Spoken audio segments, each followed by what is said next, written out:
Quin Snyder's with us now, and I've known Quin since he was a junior at Mercer Island, and I believe that was the year that Roosevelt beat Mercer Island. I coached at Roosevelt, not then, but I believe Roosevelt beat Mercer Island that year in the playoffs. Quin came back the next year and won it all. Great player. Great player. What's going on? Good to see you, man. Good to see you too. Yeah. I was a little intimidated. In a manner of speaking here, you know. I'm sorry, I got to turn my volume up a little bit. I said sort of a welcome home for you. You know, we're here in Seattle, and Mercer Island guy, and Steve was just talking about your playing days here. That's been see if I can remember. I may need Cal. I'm a little intimidated by coming on after Cal. I don't know if I've got as much for you guys, but yeah, it's fun to see you guys. We're going to rate you, and we want you to end up higher than Cal. So come on, a little bit of pressure. This needs to be like golf, and you need to handicap the race. That's not fair. You know what I hate about Quin? I covered him in high school, and he looks the same. And I look like I'm like 140 years old. I mean, it's really not fair. That's not true. This is wearing me down. Yeah, we're here. We're really glad you joined us here, Quin. You're talking about this Jamaica Basketball project, and it's pretty exciting to see a program, start from the very bottom and then work its way up, and hopefully they can get to, raise enough money and get them to the Olympics in 2024. You're a basketball lifer. I mean, this got to be a pretty exciting endeavor as far as you're concerned, right? Yeah, it is. And, to see, knowing Rick and Coach Turner, I should say, and how that program has been built and all the teaching and the coaching that's going on. I actually had a player from Jamaica when I was at Missouri named Kevin Young, and kind of made me want. I haven't gotten hold of him yet. I think he's a little too old to be on the team. It is exciting to see how everything's evolved.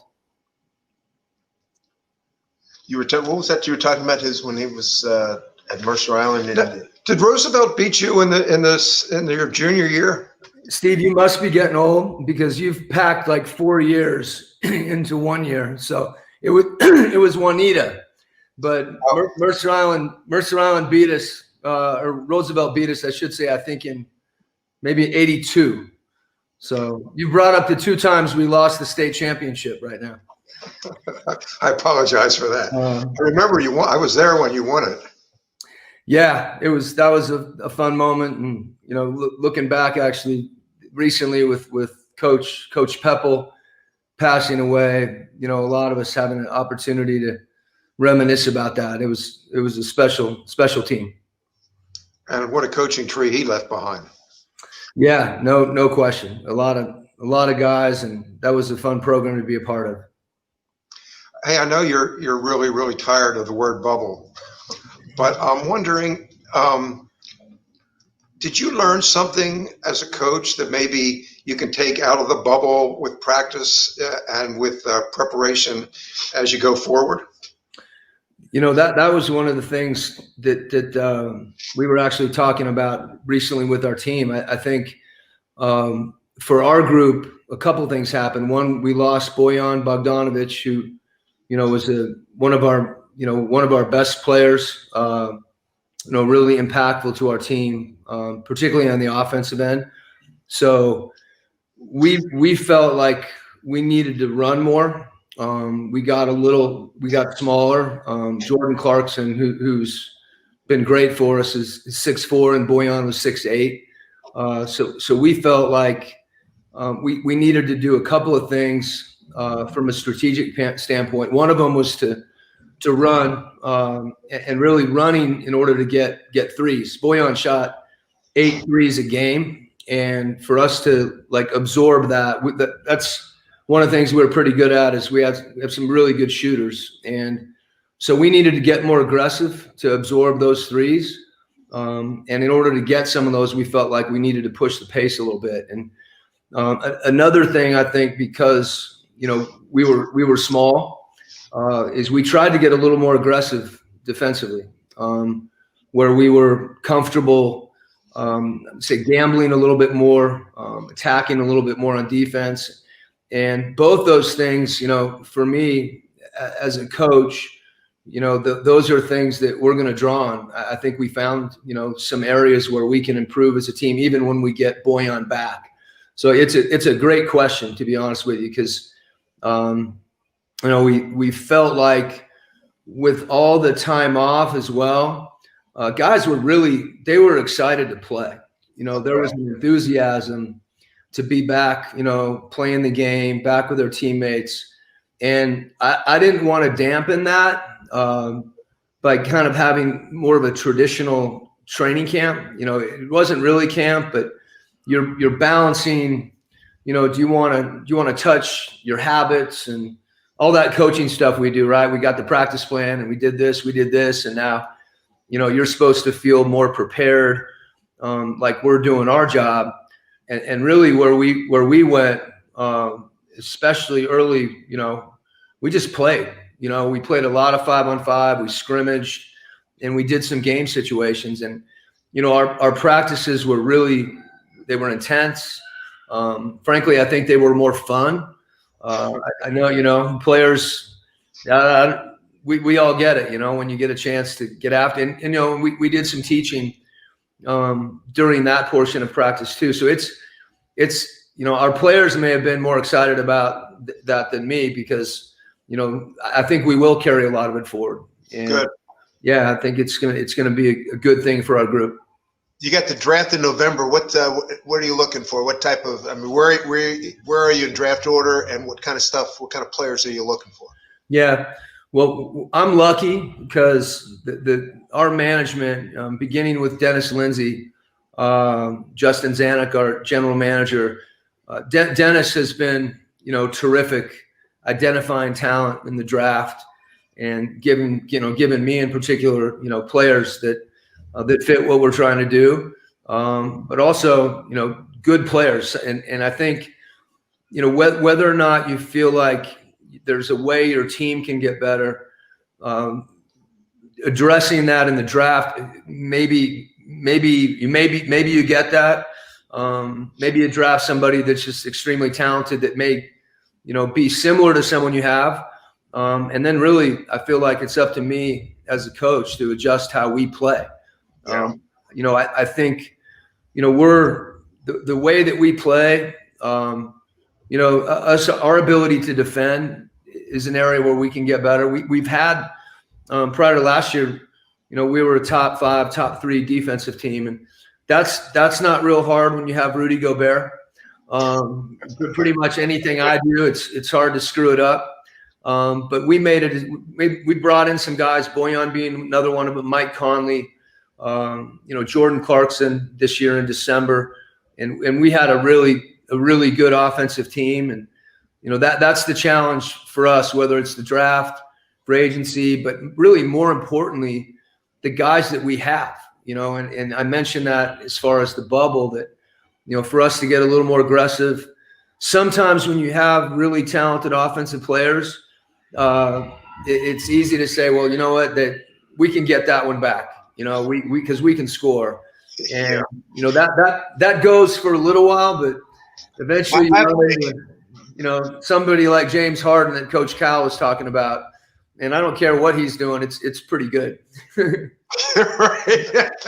That's so true. You're kind of entering the great unknown right now, right? I mean, first of all, you're not able to evaluate the draft as well as you could any other year.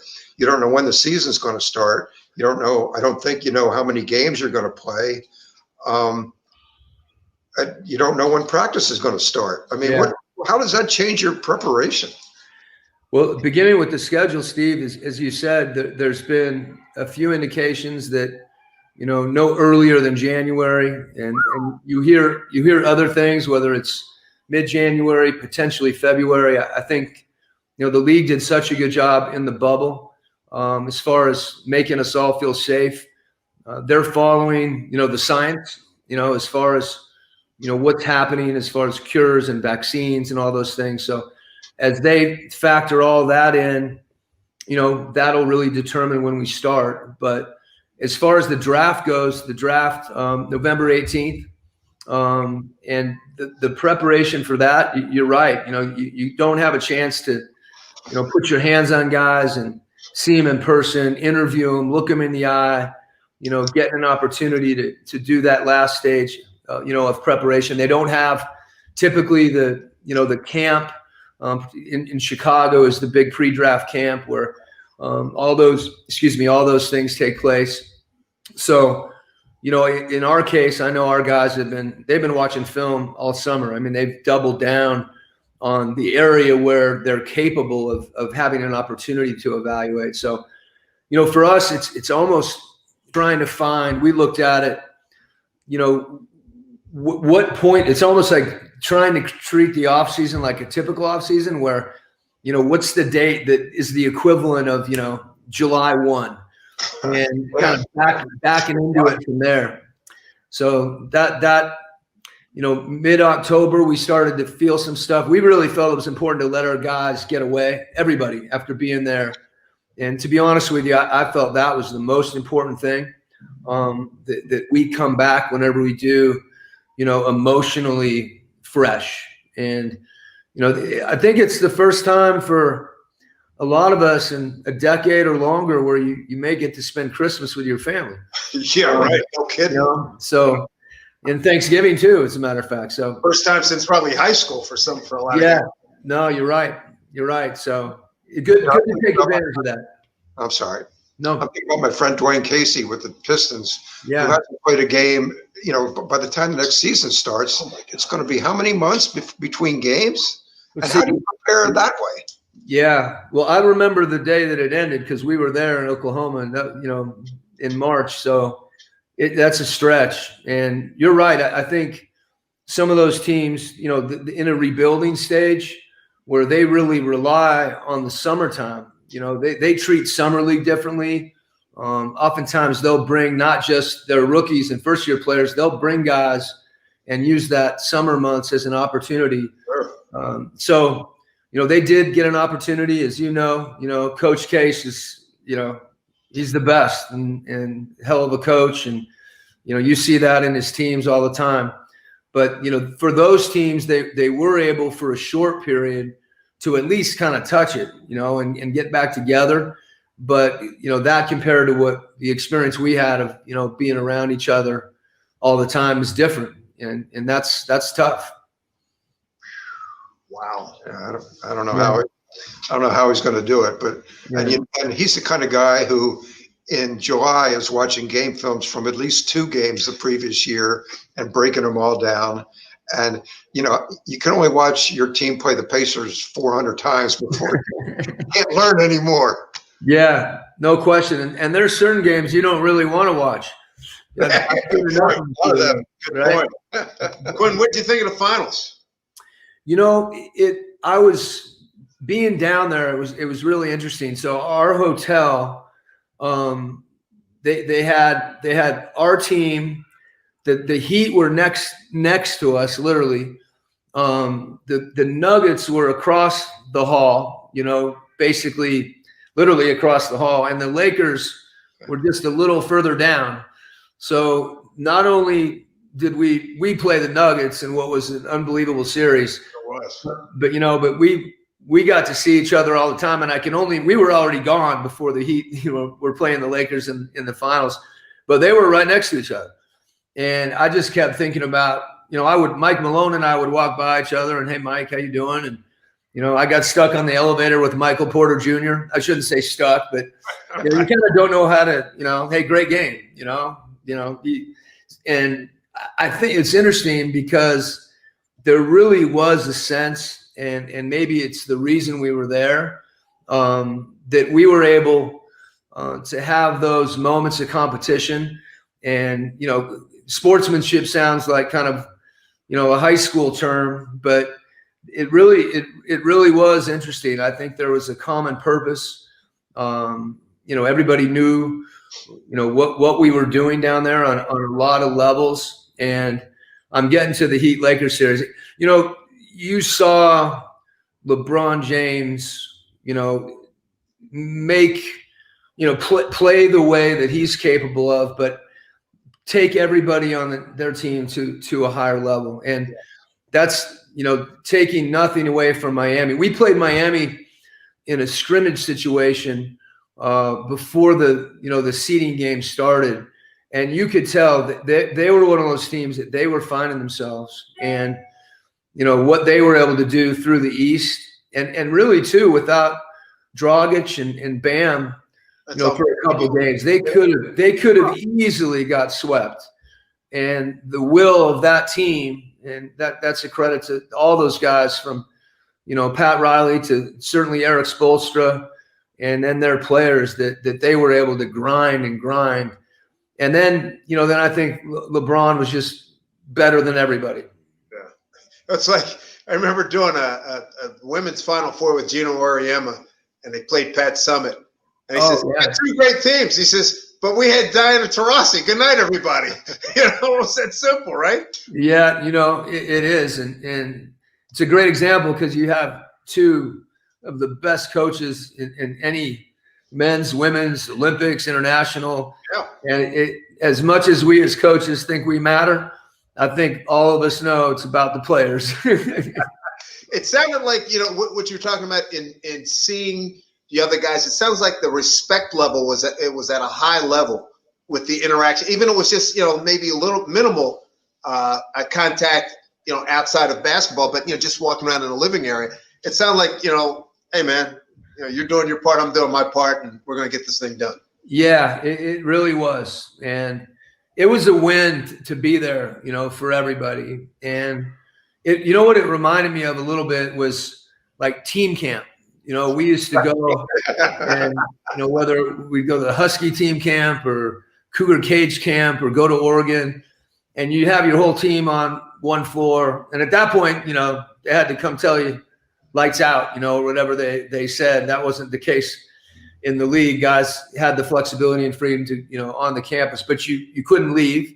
And it kind of goes to what you're saying. There was a common experience, but we ate in the same room for 2.5 months. And wow. That was the one room you could actually take your mask off, in order to eat. That was our team room where we'd watch film and meet. And then it turned into our dining room. And one of the best things for us, we got a ping pong table, right? In that room. And that may have been the best team building exercise, because everybody, there was a ladder, guys. Who's the best player?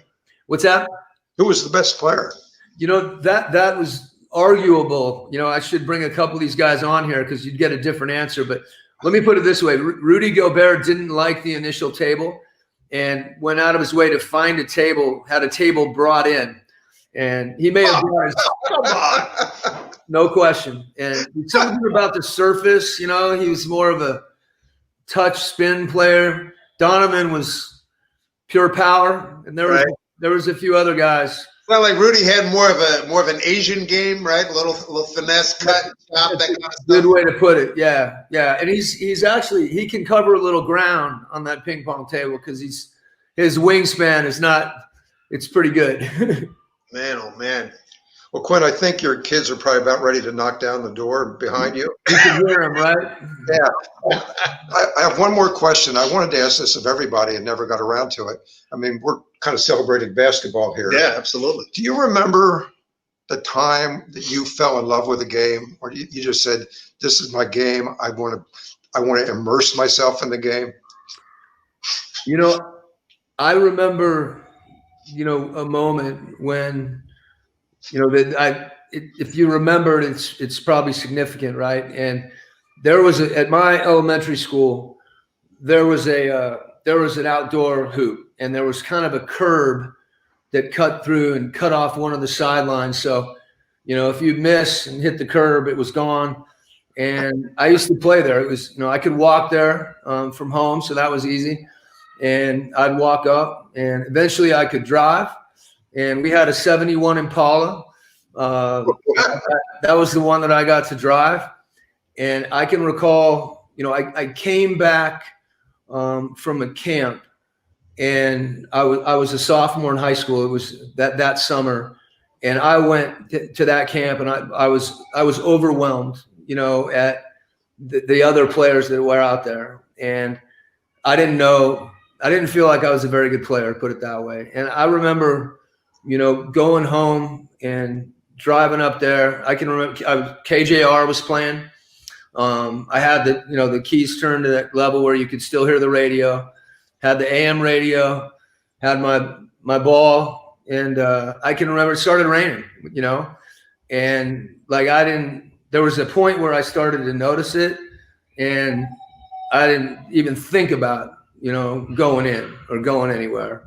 I had to close the door of the car so I couldn't hear the radio. But that was a special time. Elton John Benny and the Jets was playing at one point. Oh my goodness, you're going way back. Holy gee. I know. So I'm glad you asked me that, Steve, because that was an important time. And I just knew I wanted to be better. And that's what I was trying to do. That's good stuff, man. How old are your kids? 9, 8, 6, and 4. That's what I thought. Yeah, you can hear. Hey, we're lucky one of them. I remember that age quite well. Yeah. Yeah. You. I guarantee you, one of them's got the other one in a headlock, trying to take him away from the. It's good that they're not pounding on the door. So. We'll get to him, Quin, and thanks for everything. This is so much fun. Yeah, absolutely, Quin. Appreciate it, man. Yeah, it's fun to catch up, man. Glad to see you guys. Appreciate it.